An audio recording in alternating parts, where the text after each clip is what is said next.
Do you have one really funky sequin spacesuit? Or do you have several changes? I bet you do. You freaky old bastard, you. Ooh. Hey, we're two fat guys. And we just watched Timecop. And Timecop 2 with the Berlin decision. Otherwise, that was the Timecop movie that we wanted. How did this happen? Yeah, the direct-to-DVD sequel, Timecop 2, The Berlin Decision, is decidedly the far superior Timecop. Infinitely better. Maybe production value would be the only... But it's also 10 years, further down the line, so... That's true, so also, it's... So, the shit... relative production value is lower? Yeah, so, shit the Asylum can do is, 1980s. So, it's not that far off. With... Yeah, so... We're baffled. Going into Timecop, my only concern was that it could not live up to its name. Because Timecop sounds awesome as shit. Yeah. And all I really wanted was just a dude, first act is just him, going from time to time, stopping crimes. Second act, he gets stuck in one time and has to fight his way out or figure out what is happening because the world has changed and he's the only one that knows. And then third act, he jumps from time to time while fighting the bad guy. That's kind of the Timecop movie that I wanted. And Timecop was not that. Timecop's okay. If we didn't watch Timecop 2, The Berlin Decision, we'd probably be saying some okay things about Timecop. Absolutely, because going into it, I knew. I was like, well, I know it's not going to be the Timecop movie that I want. Yeah.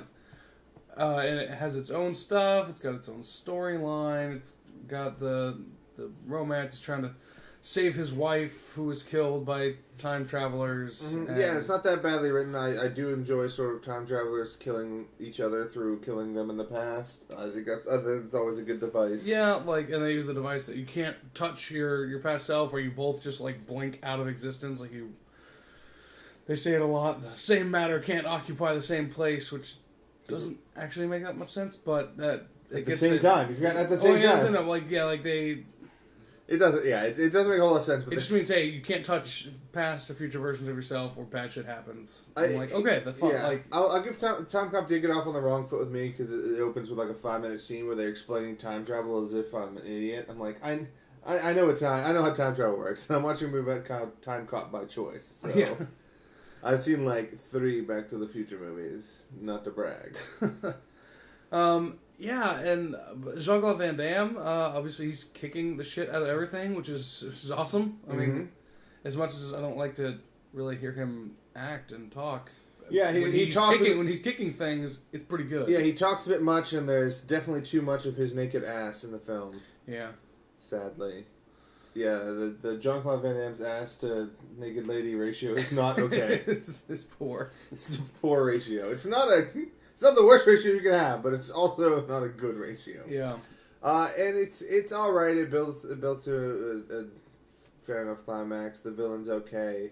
His motives are a little unclear. There's a lot easier ways to just make money through time travel. And that's the thing. He's going through the past, and pretty much he's just making money, and then that way he has money to run for president.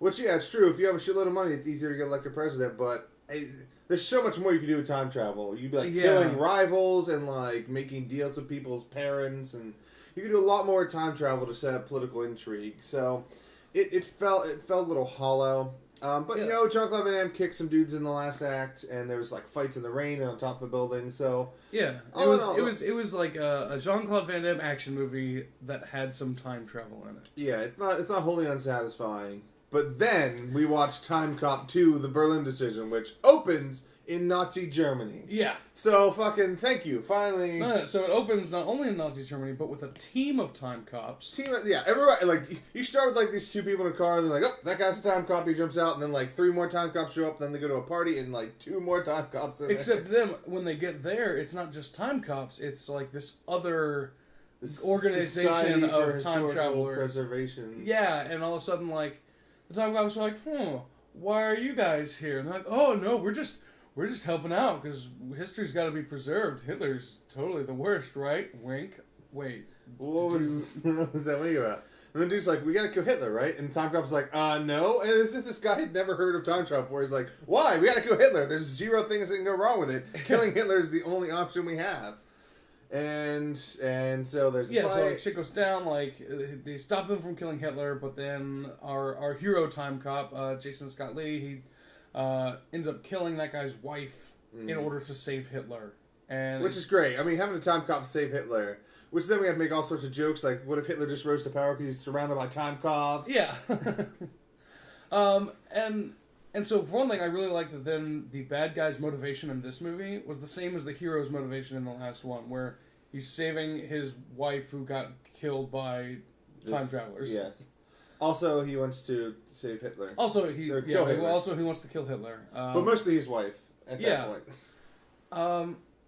And then the movie has a super short runtime. It's like 74 minutes. There's so much time travel though. It feels jam packed. It feels it feels dense. Not they slow. never stop for anything. Like so, it has like 0 pacing issues because it's just. It's like we gotta get this next scene. Like we're not gonna get to the last fight if we don't hurry the fuck up. Yeah, and it's great because there are some scenes that didn't make a whole lot of sense, like why they were happening or what's going on, but I didn't care because they weren't dwelling on it. Mm-hmm. They weren't like, oh no, and then like trying to explain everything away. They're like, no, this is happening. Like. Go! You gotta get there now, time jumper. Like, okay, and like dudes are exploding, and people are just like blipping out of existence because their past selves are being erased. Yeah, and I don't really care. Like, it's just awesome.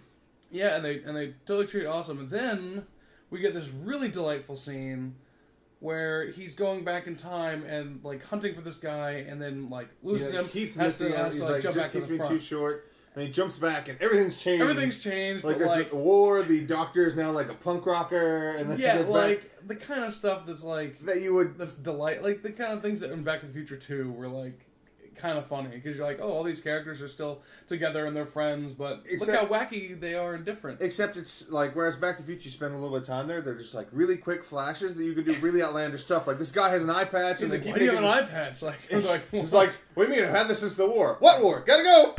Yeah. Then there's running gag of this war, like, oh, he died in the war. What war? Shut up! Boom! Yeah, like... As if some dude just suddenly didn't know about World War II or something. Like, what are you talking about? Yeah, like Germany, Japan? I don't... This doesn't sound familiar. Yeah, it's really great, and I think they treat it with enough, like, sort of self-awareness. Like, they know it's a funny bit, even though it's... Most of the rest of it's sort of heavier on the action. Yeah. Not tonally. Like, so tonally, it's weird, but it's definitely not bad. Like, it is pretty funny in those moments. There's not a whole lot of depth to the human emotion of the main character. There's not, like... Because he's not fighting for his loved one. He's not trying... Like, even though his dad dies in the film, it's not... He doesn't set out to save his dad. Like, at the end, he's like, oh, man, if this happens, then you'll save your dad. Yeah, so then he has that... But he's a good time cop, so he's not going to do that. Yeah, and it's great, because, also then he starts the film as a time cop. He's just, like, delivers a teeny tiny monologue about... Hey, I'm a time cop. Don't fuck with time. Don't fuck with time. Boom, into the action. And then he's in Nazi Germany, and then he's on suspension, so he's in, like, fucking... I also really like that. Like, he was on suspension for something, and he served his suspension in the past.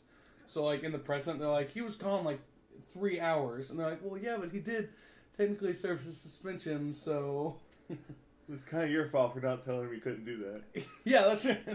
Like, yeah, it wasn't in your rules. So. It's like, you didn't specify where he had to spend his 30 days, so he spent it in the past. Which is just a ballsy move. Just waiting until the minute he was off suspension to arrest some guy. Bring some guy in. Yeah, he showed up 30 days before he had a chance to arrest this guy, and he's sitting there. He's just been hiding out. It was well done, yeah, because they used that little sequence to introduce sort of the society and explain more about how they work, and it was very, it was funny, and also a little bit of action. He gets to fight some Irish cops with just the worst accents in the history of film. Yeah, but also I feel like that's every Irish cop in every movie. Speaks exactly Show like that. to the IRS. Yeah. Never. Show to the IRS. I feel like if you're doing the Mel Brooks Irish cop, you're probably doing it wrong. I like that scene. It was like the Three Stooges fighting Jackie Chan. It was like that's awesome. Right. I tell you, it's the great cross that you're waiting for. If you ever want to see the Three Stooges try to arrest Jackie Chan, watch Timecop 2. Oh man, it was great. And it's not racist because all Asians look the same, so that's not our fault. because I had mentioned it before, like, as the movie had started, and I was so happy to see it happen.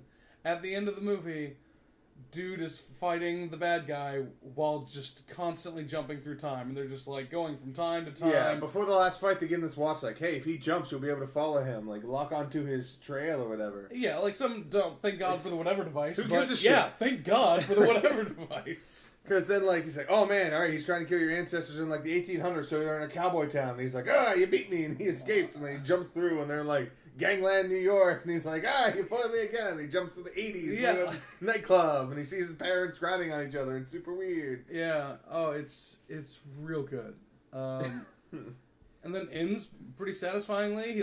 He time cops so well that he convinces the bad guy's younger self to maybe don't. Yeah. Maybe don't do any of this, because look at how fucked up everything is. Yeah. And then as soon as, like, the younger self has that realization, like, oh god, is this what I do? They both fade out of existence. Yeah. Yeah, like, everything comes fixed. Yeah, which is great. I also really love they do a lot of interesting things, because one of the things was this one time cop was going to die, and they're like, if he... Because he touched his younger self, and this one they don't die instantly, they, like, fuse together in some weird way. Oh yeah, that was because they didn't touch it, they got too close. Yeah. And they're like, oh, it was... They, like, fused together. But and he's like, hey, if the young version of him dies like this now, then he will never become a time cop, and everyone he arrested will now be free. And they're like, oh shit, bring up all his, like, just hundreds of people that he's arrested. And I'm like, that's right. That would exactly happen. And that'd be shitty as time cops. And then he's like, oh no, send me back to save him. And then they're like, oh no, you just jumped. Let's send this other guy. The other guy just explodes in the chair. Because he's not the hero. Because who gives a shit, right? Yeah, it was shockingly well done. It is, hands down. It is the time cop movie that you secretly hope for. Yeah, and hands down, it's the surprise of the marathon. Especially because I know all the films beyond out. And I know what to expect, so I can say that with confidence. Yeah. Like, what? Mystery Man's super funny. Yeah, like here, I thought Dr. Giggles was going to be the surprise of the marathon. No. Dr. Giggles not bad. Yeah, Dr. Giggles was a surprise, but I didn't have, like, low expectations for that. Like, I'm going to go out and, like, just probably mention this to people without them bringing it up. Like, Dr. Giggles is someone's talking about, like, slasher fix, and like, hey, here's the slasher fix you might not know. Yeah. This would be like, have you seen Time Cop 2, The Berlin Decision? Of course you haven't. You should.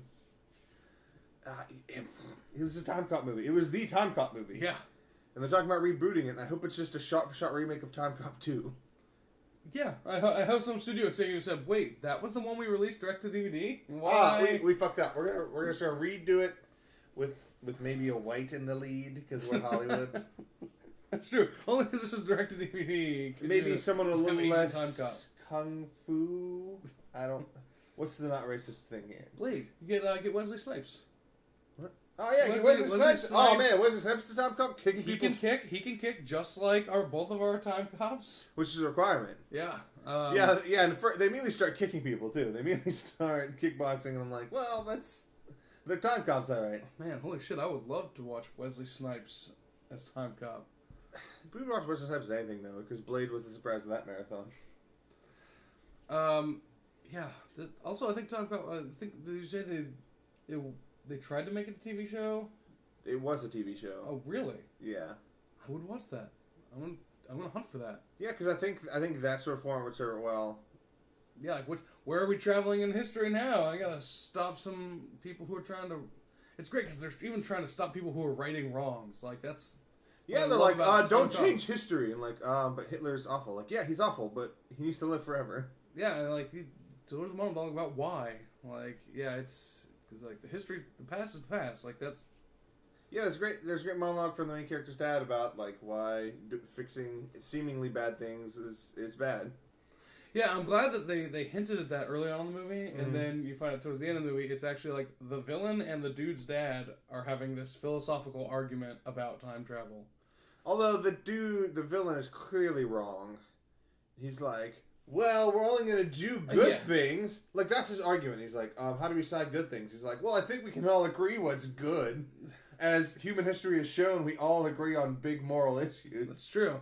That's why there's universal harmony and peace across this land.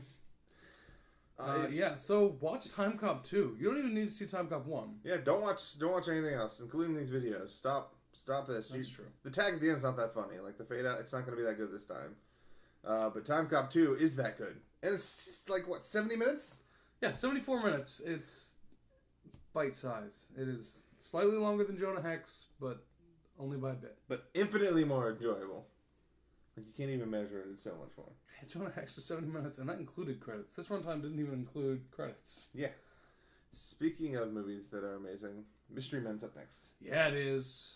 So We were born with one gift, and it was to watch a bunch of comic book movies. we do that well. We do that Very well.